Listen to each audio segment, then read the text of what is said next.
गुजरात के शहर में आए हैं और यहाँ पे बैठे हैं और एक राम भजन सुनाने जा रहे हैं। यहाँ पे तो ढोलक हारमोनिया है नहीं। अवध मगन होले सारा जन जन होले, खुशी देखो आज सारी धरती गगन होले।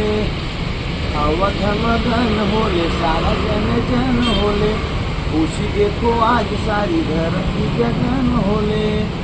करी है परमवरिया माझी खेवैया यही है हो, करी है परमवरिया माझी खेवैया यही है हो।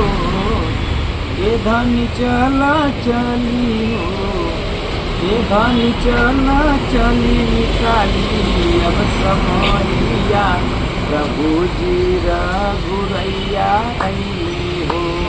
ये धनी चला चली निकाली अब समैया, प्रभु जी रघुरैया अइले हो।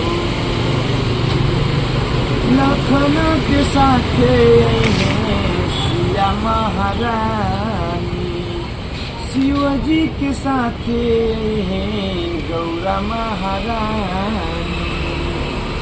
लखन के साथे हैं सिया महारानी, शिव जी के साथे हैं गौरा महारानी।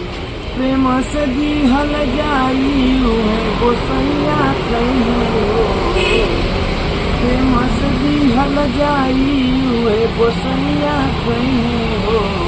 ये धनी चला चली हो, ये धनी चला चली निकाली अब समैया, प्रभु जी रघुरैया अइले हो। ये धनी चला चली निकाली अब समैया, प्रभु जी रघुरैया अइले हो। हाय गाइस, मेरा channel Ravi R K. Bawra YouTube channel.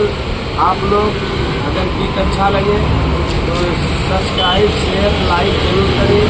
इस गीत को हमारे परम आदरणीय उदयराज कवि जी लिखे हैं।